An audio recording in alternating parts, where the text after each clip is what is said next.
Broadcasting the news you want.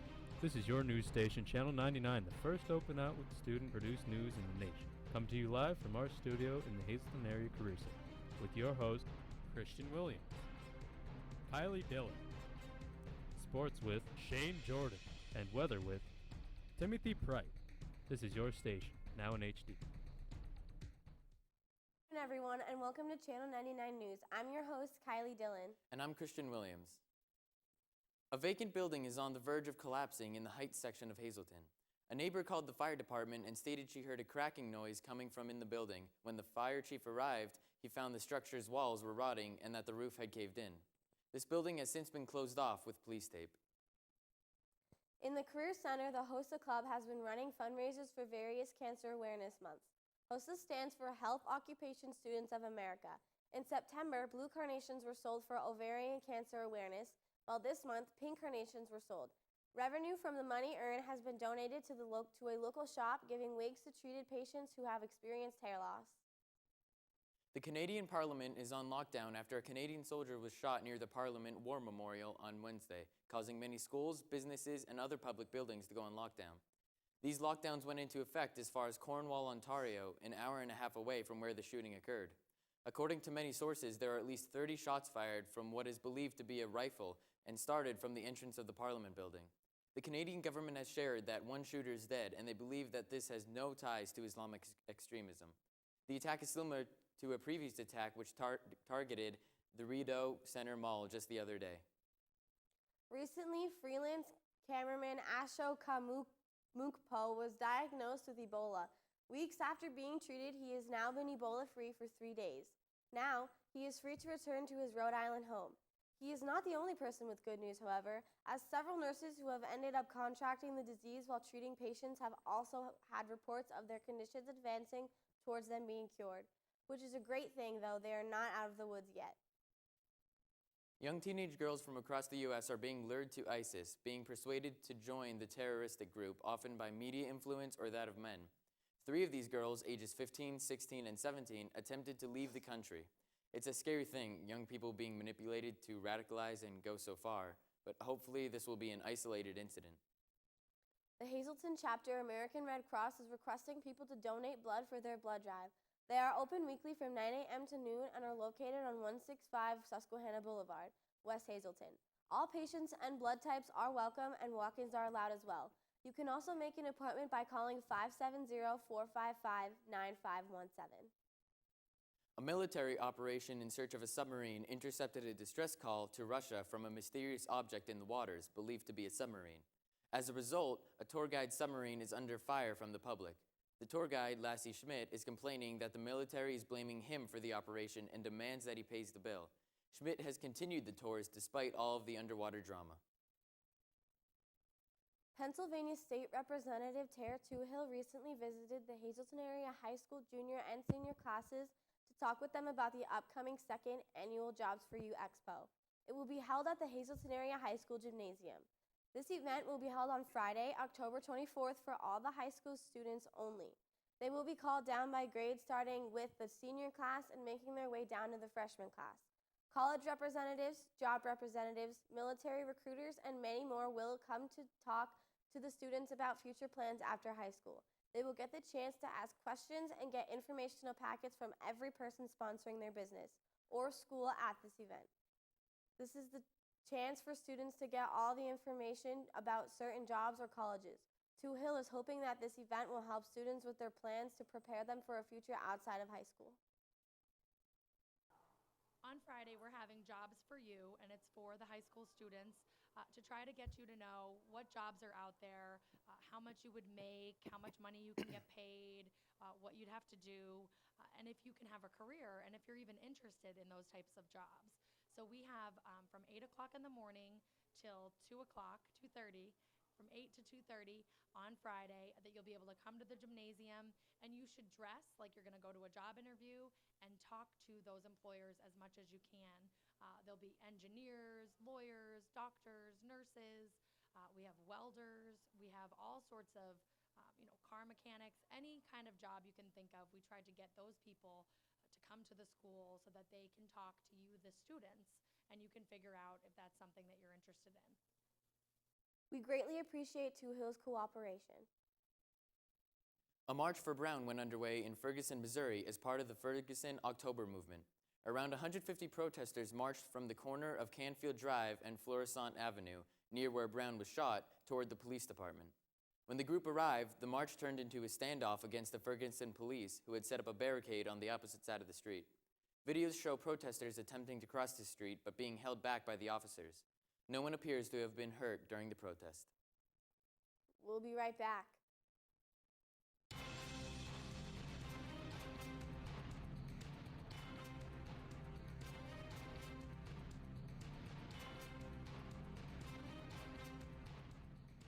You were supposed to make a right, but you made a left. And it's okay, you found your way.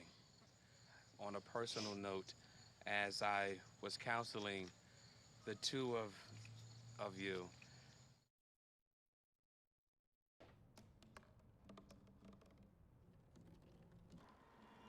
everybody has a dream.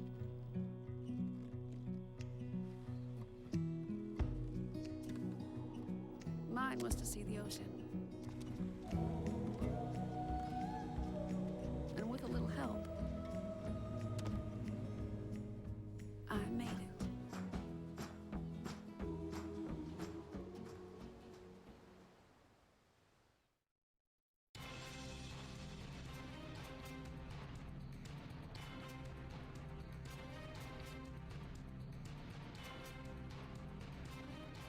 Hey guys, I'm Julia Donahue here with your district sports. In soccer news, the girls soccer team will be going to Williamsport for their big playoff game at 6:30. And the boys soccer team will head out at 3:30 for their playoff game against Abington Heights.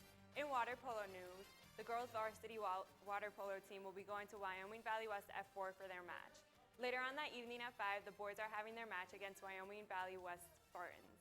In volleyball news, the girls volleyball team will be staying home tonight for a game against Tunkhannock at 4:30. Tomorrow night, the boys football team will be going to Daniel Boone for a game at 7 o'clock. That's it for your district sports. I'm Julia Donahue, here to pass it off with Joe. WWE has announced that the Conquerors tag team Rybaxel is set to return very soon.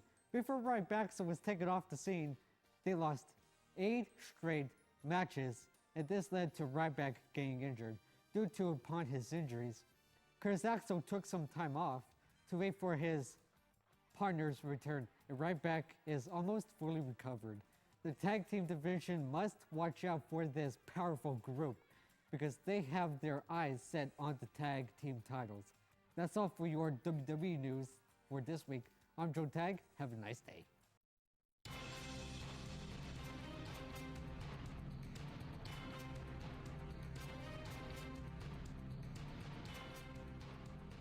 you were supposed to make a right, but you made a left. And it's okay, you found your way. On a personal note, as I was counseling the two of you,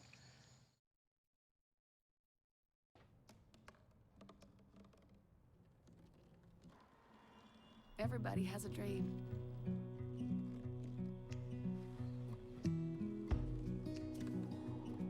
Mine was to see the ocean. And with a little help, I made it.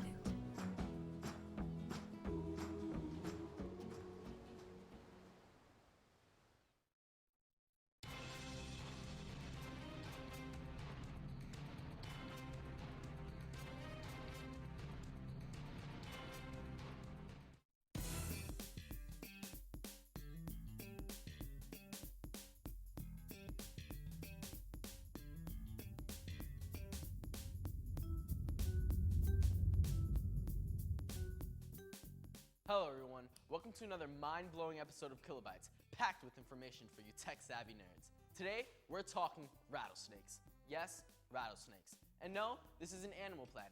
You should know they're robotic rattlesnakes, made right here in Pittsburgh at the Carnegie Mellon University. These bad boys are able to cover, or shall I say slither, their way through terrain like sand and fit right into small spaces, doing all of this while still having no legs or arms. Pretty impressive if you ask me.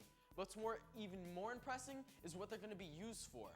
Choset, the inventor of these robotic rattlesnakes, stated that they will be conducting experiments with these snakes in the near future, using them for search and rescue missions, and even searching ancient pyramids. Seems like the snakes are getting more done with no limbs than we are. Wake up, world. On another note, I'd like you to imagine a world where you can order health monitoring systems like you order home security systems, or a world where you can have dinner with grandma who lives in Chicago, virtually. Or how about this? A world that the new iPhone 6 is the norm. I'd like to introduce you to the new millennium, 2025, where business meetings are held in 3D holograms and droids are making dinner at home. You may be surprised, but with the rate of speed that technology is headed, it is possible. Many scientists actually agree with the idea of virtual avatars in the future, saying it will make day-to-day activities much easier. So mark your calendars, folks, and mark my words. 2025 will be the year the internet literally takes over. Now this warning or topic goes out to all the cartel and pirate affiliates out there watching. Researchers in Massachusetts, MIT, recently made a robot that will be able to find drug smugglers at sea. The robot is half waterproof and can actually be made relatively easily. With a 3D printer, the cost to make one of these is around $600, which is a pretty good price considering it's going to lower the drug trafficking problem. Also, the US Air Force is looking into using these for support. And that's all this week. Make sure you tune in next week for another episode of Kilobytes. I'm Carlos Melendez, signing out.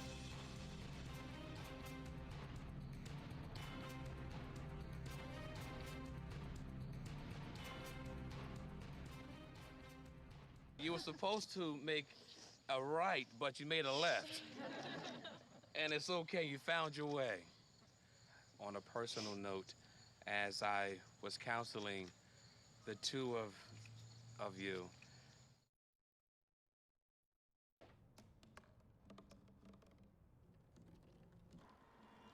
Everybody has a dream.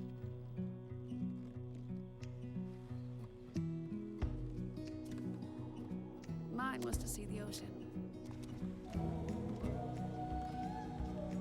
And with a little help, I made it.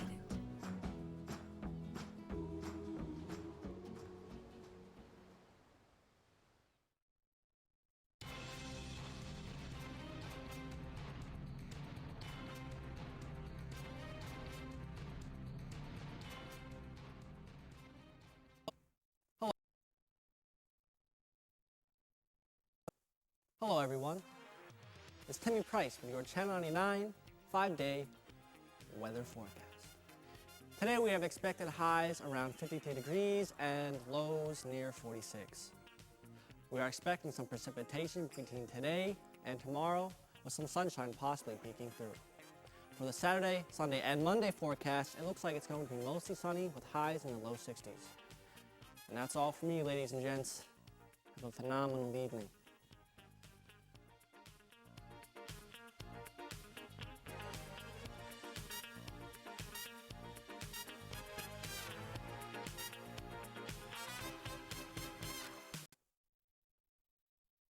Thanks for joining us on Channel 99.